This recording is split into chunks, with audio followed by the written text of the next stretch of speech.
te crer. Pai Celestial, obrigado, Senhor, por mais esse dia de vitória, mais um mês que o Senhor nos concede passar por cima do inimigo. E aqui estamos para marcar, ó Deus, a vitória, comemorar, ó Deus, e tomarmos da ceia, lembrando, ó Deus, daquela grande ceia que se aproxima. Que o Senhor abençoe cada irmão aqui presente, cada irmã, que perdoe as falhas de cada um, Senhor, e que ninguém tenha coragem de vir até esta mesa indignamente, vivendo em pecado, mas que se arrependam e acertem seus erros, Pai, e que também ninguém venha a ser explorado em sua consciência, ao ponto de ficar fora da ceia quando deveria estar aqui, Pai. Ajuda-nos, Senhor, toma o controle, abençoe a palavra que será trazida e a ceia que será ministrada, que todos nós possamos ser grandemente abençoados por Ti, pois lhe pedimos, Senhor, em nome de Jesus Cristo. Amém. Boa noite, irmãos. Podeis assentar um momento?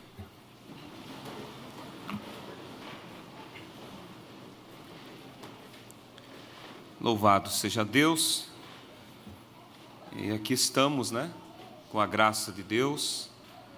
Deus tem sido bom para cada um de nós e tem nos abençoado, né? Vamos abrir as Bíblias em Hebreus capítulo 11, verso 32. É uma pequena palavra, depois vamos tomar da ceia. E que mais direi?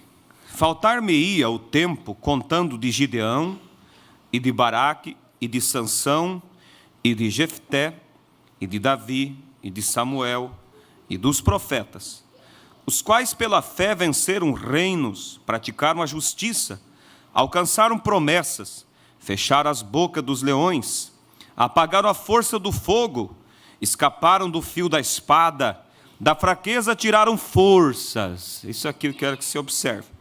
Da fraqueza tiraram forças.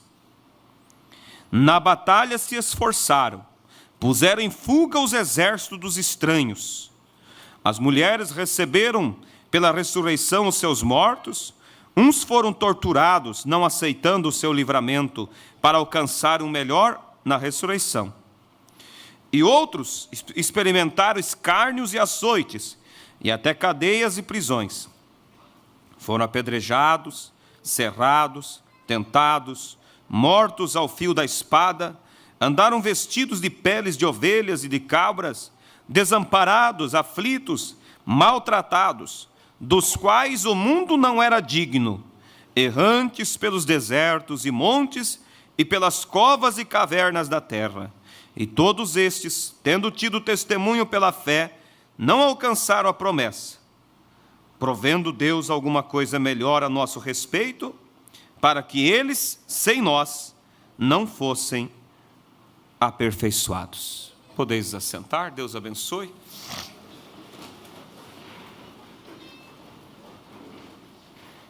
E tendo estes, e todos estes, tendo tido testemunho pela fé, não alcançaram a promessa. Aí parece uma contradição, né? Fala da vitória e fala que não alcançaram a promessa. Mas aí nós sabemos do que se trata. Eles não chegaram à perfeição, porque eles estavam sobre o sangue de animais. Mas esperaram, e diz aqui, sem nós eles não poderiam ser aperfeiçoados. Mas através daquele sacrifício de Cristo, aí eles também puderam receber o mesmo direito que nós, em Cristo, né? Agora veja vocês, irmãos, que a Bíblia, ela não está falando aqui que grandes homens, das suas forças, alcançaram vitória. Mas a Bíblia diz, da fraqueza tiraram força. Como nada tendo, diz a Bíblia, mas possuindo tudo. como pessoas desgarradas, mas na verdade sendo herdeiras. Essa é a maneira que Deus sempre trabalhou, capacitando aqueles os quais Ele chama. Não chamando capacitados, mas capacitando os que Ele chama. Não importando a condição da pessoa, a debilidade da pessoa, a estrutura da pessoa, porque olha entre nós e veja quem de nós pode se gabar e dizer assim: eu estou aqui porque eu era um homem bom, eu era uma mulher boa, eu era alguém que realmente merecia isso, e pela minha capacidade, pela minha força, eu alcancei. Ninguém pode fazer isso. Mas quando olhamos para dentro de nós, nós vemos um universo de falhas, de problemas, de dificuldades. Mas vemos o quê? Cada dia vencendo. Cada dia um passo a mais. Por quê? Porque é nesta fraqueza que nós alcançamos força. E o profeta pregou a mensagem: perfeita força por perfeita debilidade. Quando você olha aquele tipo da Bíblia, aquele acontecimento que na verdade também é usado como tipo para nós, da construção da Arca de Noé, aquilo nos ajuda, irmãos, a valorizar realmente e a crer na nossa eleição e na nossa chamada. A madeira era a mais imprestável que poderia alguém encontrar, madeira de gofer. Uma madeira toda porosa, uma madeira que absorveria a água no primeiro contato com a água e afundaria. Mas foi exatamente ela que Deus disse para Noé. E Noé não errou, não ouviu mal a Deus, ele sabia que Deus falou aquilo. Mas havia uma receita. Também você vai bater na árvore e tal, e dela vai surgir uma resina, e você vai aquecer aquela resina em um tacho, e depois vai despejar aquela resina sobre esse gofer, por dentro e por fora. E o que acontecia? A fraqueza era fortalecida pelo betume. Era necessário aquela madeira fraca para poder absorver o betume. Outras madeiras, irmãos, não iriam aceitar o betume. Teólogos, grandes homens, não aceitam a atuação de Deus, a interferência de Deus. Por isso eles estão aí rachados, aniquilados, porque quando se trompa contra uma rocha, uma pedra, eles simplesmente estouram e o mundo entra para dentro deles e afundam. Mas nós estamos flutuando, porque aceitamos o betume, que é o Espírito Santo, para fortalecer a nossa vida, a nossa fé. E aqui estamos em mais uma ceia, para dizer: Senhor, até aqui o Senhor me ajudou. Até aqui o Senhor tem me sustentado. E quando às vezes alguém levanta a cabeça e se orgulha um pouco em si mesmo, Deus permite um espinho, como Paulo disse, que Deus permitiu aquele espinho para que ele fosse chicoteado com aquele espinho. E quando Paulo queria se achar um pouco, aquilo beliscava. E ele via que ele era um miserável, que necessitava da graça de Deus. E aí ele dizia assim: o bem que eu quero fazer, não consigo fazer. Mas o mal está sempre diante de mim, pobre, miserável homem que sou. E nessa busca ele podia glorificar a Deus, porque Deus fazia ele encontrar graça para se levantar.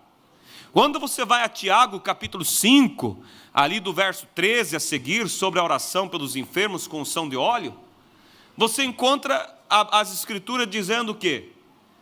Sendo Elias sujeito às mesmas paixões do que nós, orou, e pela sua palavra os céus se cerraram por 3 anos. E depois, pela sua palavra outra vez, ele se abriu para que houvesse chuva.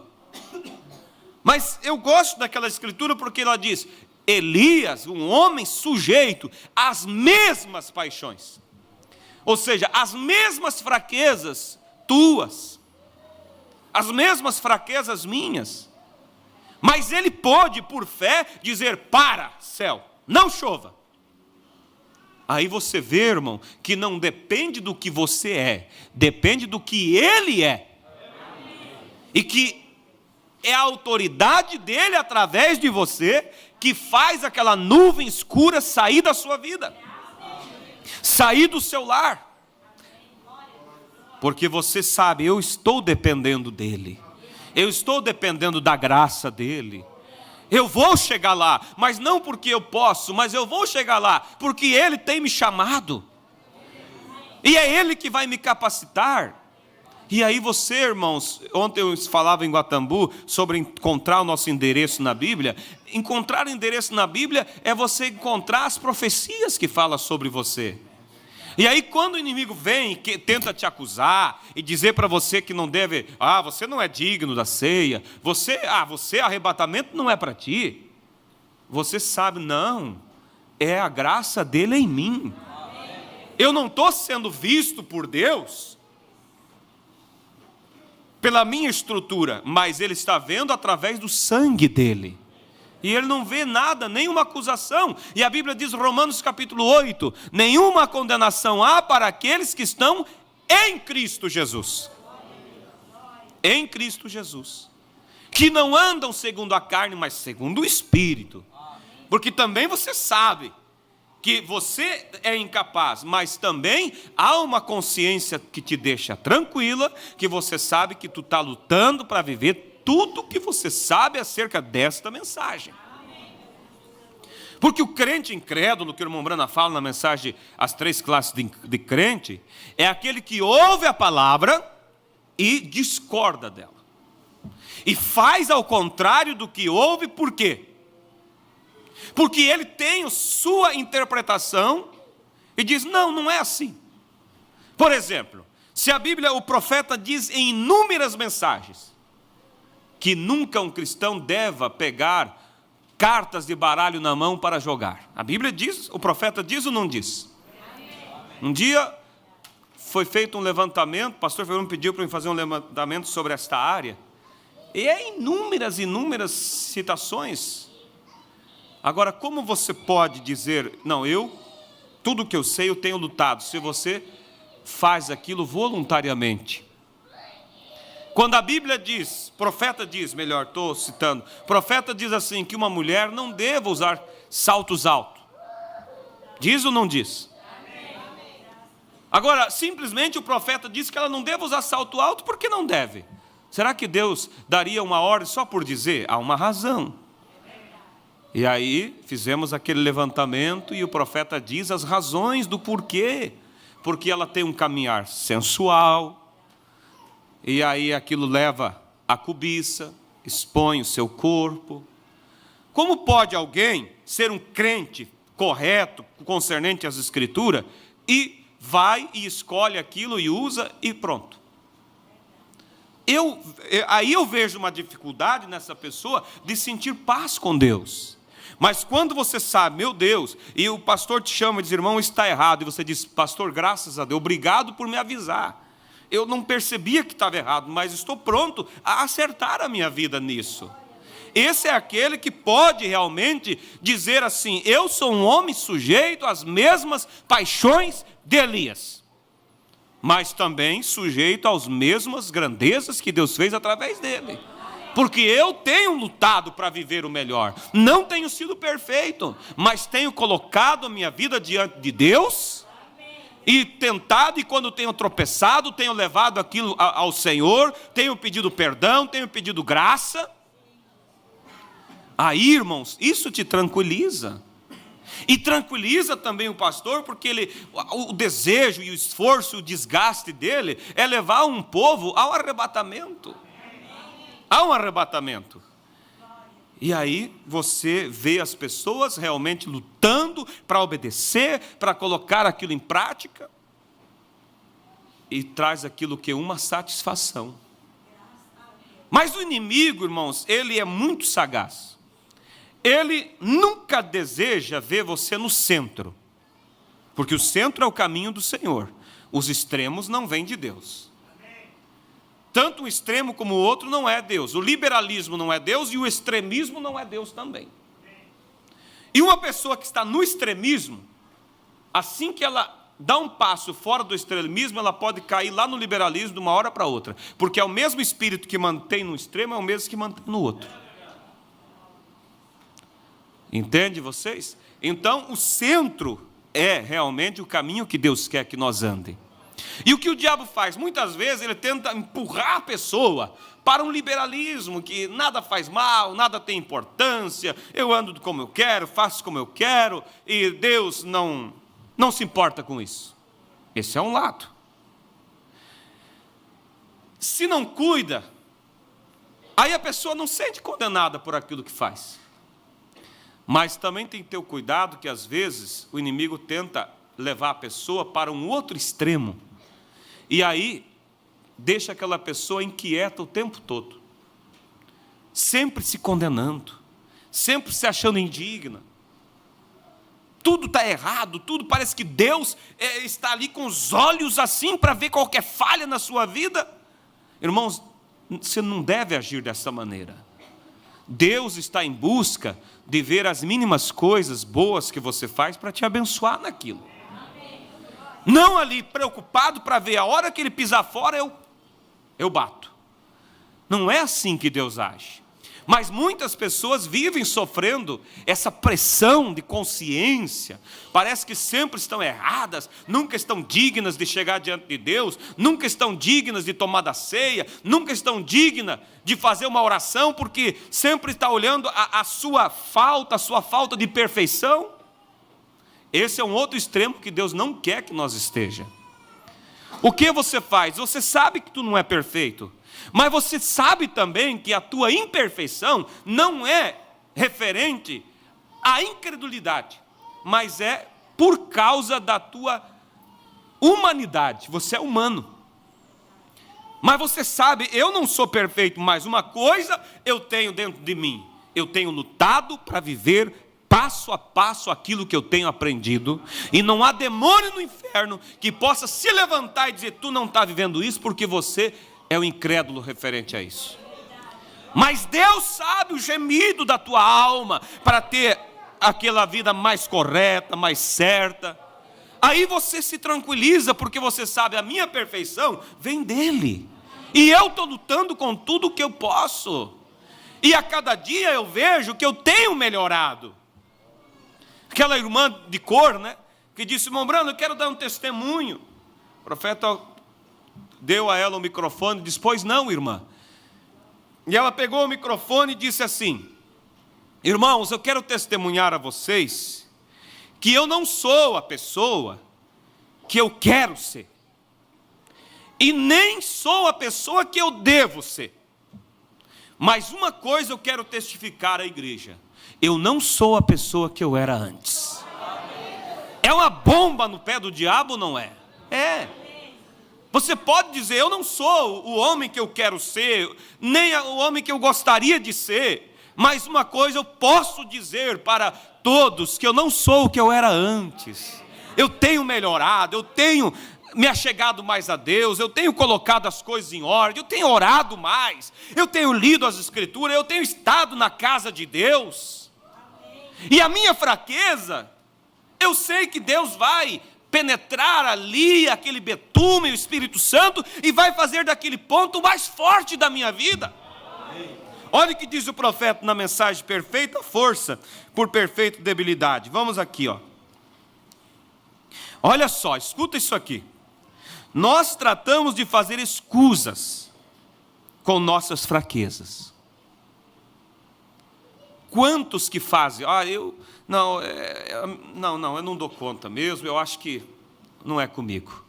Mas por quê, irmão? Tem essa falha aqui, um ponto fraco, eu tenho lutado contra isso, mas... E aí você usa aquilo como uma desculpa, para dizer, não conta comigo. Mas o que disse o profeta? Olha isso aqui, irmãos. Nós tratamos de fazer escusa com nossas fraquezas. Queremos dizer quão grandes somos, quão notáveis somos. Eu penso que é uma das coisas que Deus me deu um texto para quê? Para tirar aquilo da nossa mente. Vem. Muitos de nós gostamos de testificar ou gostamos de pensar que somos insuficientes. Aí você faz excusa, desculpa, não dou conta. E por esta razão fazemos daquilo uma desculpa. Eu não tenho educação, eu não tenho capacidade, eu sou incapaz de fazer isto. E se você mantém isto em cima e faz daquela maneira, continua indo daquele modo. Então você não pode somar com nada. Eu não quero que você deixe passar por alto. Se você toma a tua fraqueza para levar como desculpa, de dizer eu não posso, não dou conta, você não vai chegar a nada, disse o profeta. Porém, olha aqui, irmãos, porém, a própria coisa que chegamos a usar, isso aqui, irmãos, é tremendo, a própria coisa que chegamos a usar como pretexto para justificar nossa fraqueza, Deus usa aquela própria coisa para realizar a obra. Como assim? Deus vai trabalhar com a fraqueza? Não, irmãos, é que você vai chegar a Ele humildemente e vai dizer, Senhor, eu quero, mas eu sinto que necessito do Senhor nisso. Eu não dou conta, Senhor, mas eu sei que o Senhor pode. O que Deus faz? Intervém naquele ponto fraco e te leva a fazer a obra. Foi assim com Moisés, foi assim com todos os homens da Bíblia. Não, Senhor, eu sou um homem de poucas palavras, eu não sei nem falar. É assim, Moisés? Então tá, então você será por Deus e Arão por profeta. Deus poderia dizer assim, então vamos fazer o seguinte, Moisés, tu não sabe falar direito mesmo? Então Arão será por Deus e você por profeta. Aí ele te ensina a falar. Foi assim? Não, Deus deu a posição mais alta para Moisés, igual. Não, Senhor, não posso libertar Israel. Eu não sei falar. Não sabe, Moisés? Não sabe? Está sendo sincero comigo? Então vamos fazer o seguinte, eu vou te ajudar. Você vai ser por Deus e Arão vai ser por profeta. Você diz e ele fala para o povo. Pronto. E o que ele fez? Uma grande vitória. Deus usou a fraqueza para aperfeiçoar Moisés. Mas você não pode ir para um extremo de se jactanciar e dizer eu posso, eu sei, eu consigo. E nem para um extremo de não, comigo não adianta, eu sou miserável. Irmãos, coisa triste é uma pessoa ver alguém no erro e levantar aquela cabeça orgulhosa e dizer, o que é isso? Comigo não acontece isso. Isso é uma vergonha. Não, comigo, não, o cristão ele olha, ele se compadece. E se ele tem que fazer, ele vai levar quem possa ajudar aquela pessoa. Não é assim? Mas quando, por exemplo, você vê o filho de um irmão em dificuldade, em erro, não atire pedra. Mas pensa, se fosse o meu filho, como eu gostaria que tratassem comigo? Como que eu gostaria que as pessoas fizessem com o meu filho? Eu gostaria que os irmãos tivessem piedade dele. Eu gostaria que orassem por ele. Eu gostaria que ajudassem ele. Então ajuda o filho do teu irmão, se você vê ele assim. Estenda a mão para ele. Uma vez, eu vi o pastor Febrônio contando uma história de um ministro velho, ancião, e viu alguém lá, alguma pessoa, alguém, não sei, que caiu em adultério, e ele ficou muito bravo, e disse, que é isso? Isso é uma vergonha e tal. Comigo isso não acontece, onde é que se viu? Deus permitiu uma jovem dar no pé daquele homem, e começar, e aí ele entrou em desespero, e a coisa foi forte, e aquela pressão, e ele viu que ele não ia dar conta, e aí teve que correr e pedir misericórdia a Deus, para que Deus ajudasse ele, para provar para ele que ele não era nada. Então, nós, irmãos, o que somos nele, pela graça. Agora, não é também você fazer vista grossa, ver alguém em erro, não vi. Você vai ajudar, vai até aquela pessoa, com amor, ou leva aquilo ao ministério, a quem possa ajudar. Amém? Então, veja só, Olha isso aqui, irmão. Porém, a própria coisa, quero que você guarde isso aqui, irmão e irmã.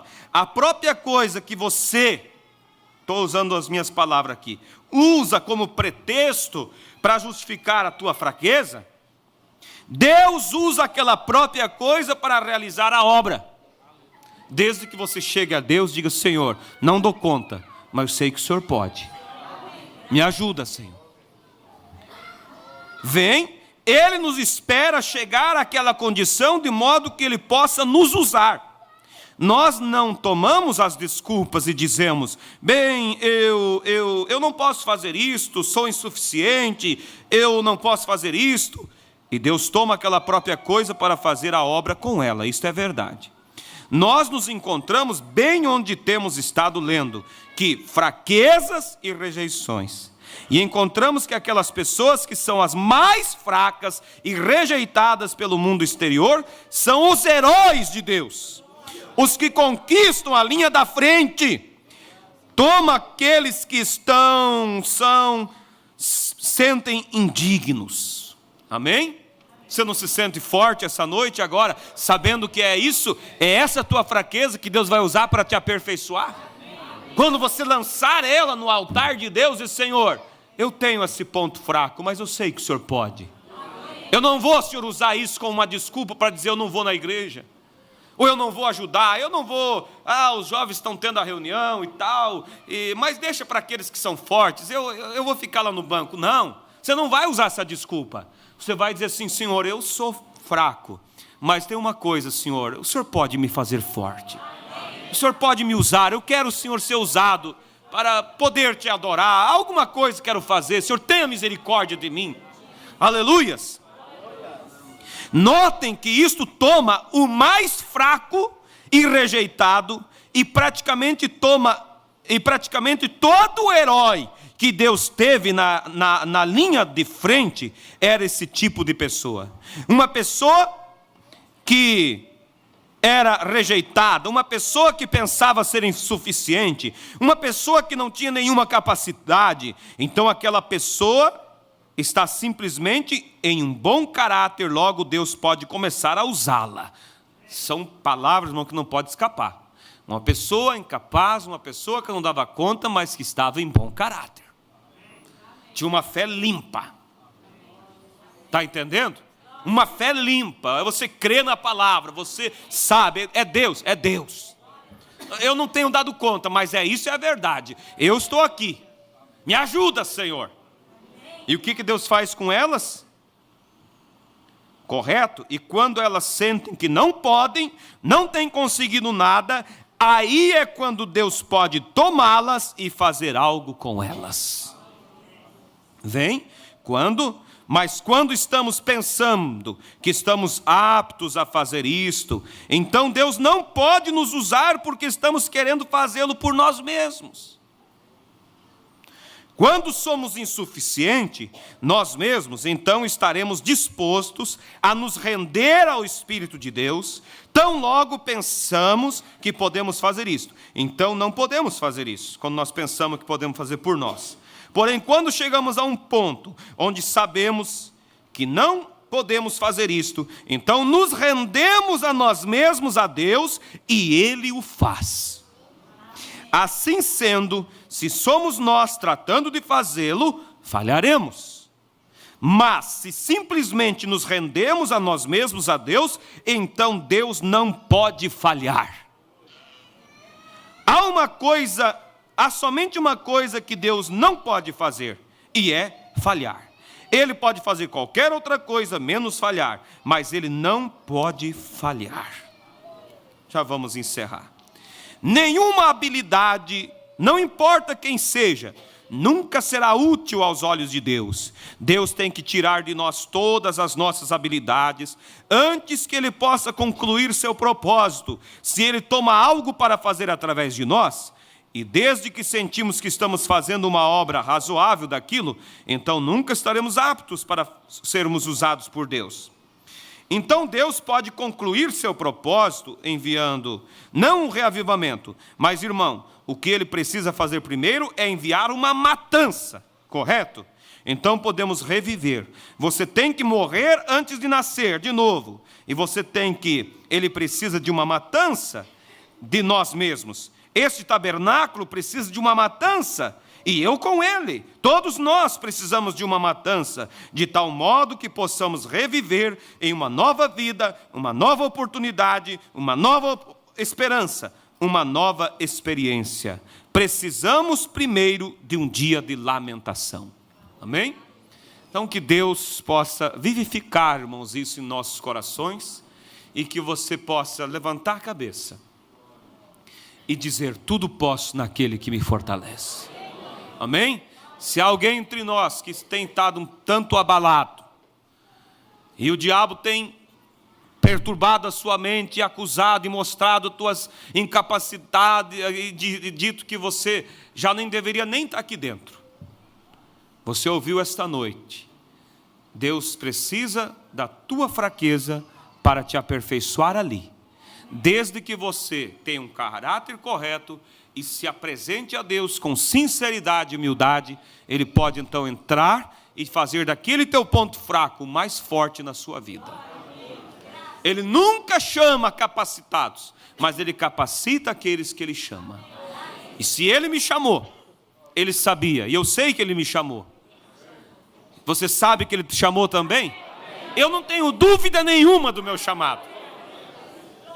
E como Ele nos chamou, irmãos, é porque Ele estava disposto a capacitar. E quando Ele me chamou, Ele sabia dos meus pontos fracos. Ele sabia dos teus pontos fracos. Mas Ele não disse: bem, esse não, olha, isso aqui está... Lembra de Balaão? Já vou concluir aqui. Balaão, quando quis amaldiçoar Israel, né, para receber um dinheiro de Balaque, ele subiu lá em cima e tentou amaldiçoar o povo. Ele abria a boca, saía a benção. Sabe o que Balaque fez? Vem cá. Em outras palavras, eu sei onde tem uns crentes ali, cheio de problema. Olha, Deus deve estar... A hora que Deus vê eles, aí vai sair maldição da tua boca. E a Bíblia diz que ele pegou Balaque e levou Balaão na parte de trás de Israel, onde estavam os mancos, os fracos, os doentes, os improblemados. E Balaque pensou: agora sai maldição. Porque Balaão era um profeta verdadeiro. E então ele não podia profetizar de si mesmo. Ele falava aquilo que Deus colocava na boca dele. E Balaque estava pagando Balaão para amaldiçoar Israel. E as mais lindas profecias acerca de Israel saíram dos lábios de Balaão. Aquilo quase desmaiava Balaque. Estou te pagando para amaldiçoar e você abençoa. Todos que te abençoarem serão abençoados, ó Israel. Todos que te amaldiçoarem serão amaldiçoados. E Balaque olhava e não sabia o que fazer. E quando Balaque levou ele na parte de trás de Israel, irmão, aí que saiu as mais lindas profecias. Aí que Deus abençoou, porque aí que Deus viu que o povo precisava de bênção. Aleluias! Esse é o nosso Deus. Glória a Deus. Aí sim que Deus abençoou Israel. Porque ali estava um grupo que precisava de Deus. E Jesus disse: eu não vim para os sãos, eu vim para os doentes.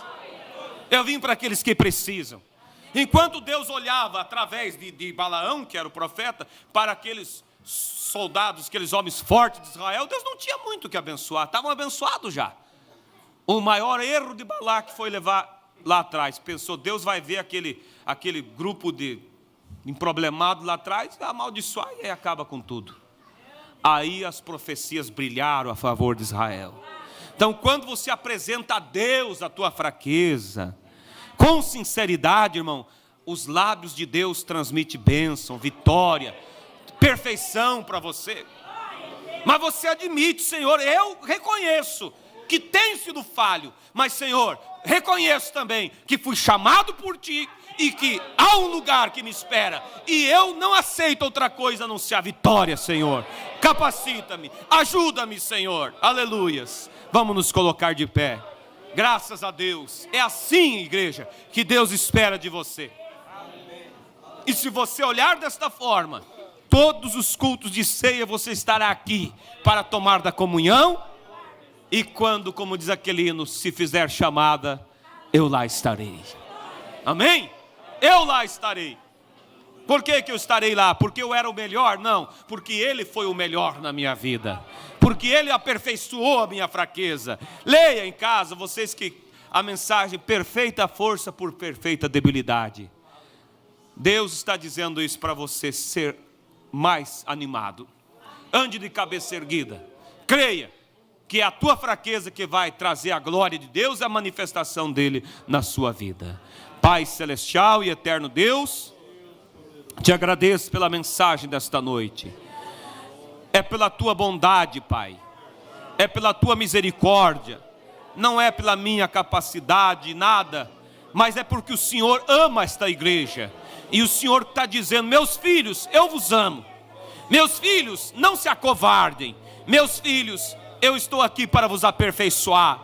Eu estou aqui para fazer da vossa fraqueza um ponto forte nas vossas vidas. Pai, amplia isso no coração de meus irmãos, e que eles possam levantar a cabeça. E aqueles que porventura estavam dando lugar para o diabo abalar a estrutura da família, a estrutura da fé, porque só estavam olhando o lado negativo, o ponto negativo, que eles possam voltar para casa olhando para o Deus que é verdadeiro e fiel, e que o Senhor possa então manifestar a tua glória na fraqueza deles, porque eles poderão então dizer: da fraqueza eu tirei força. Oh Senhor, conceda isso, Pai. E assim toma aqueles que estão doentes, machucados na caminhada, e os faça fortes na batalha, Pai, fortes para ir adiante, para poder exalar o perfume de Cristo, o cheiro de Cristo, como lírios, posso expressar a beleza dos céus. Pai, assim eu apresento a tua amada igreja ao Senhor, e peço que o Senhor os abençoe, e que o Senhor os fortaleça, e que o Senhor os faça corajosos e fiéis, em nome do Senhor Jesus Cristo. Toma essas vidas em tuas mãos, Pai, e os dê vitória na caminhada, em nome do Senhor Jesus Cristo eu lhe peço. Amém, Jesus, amém. Graças a Deus, aleluias. Vamos dar uma salva de palmas para Jesus. Aleluias.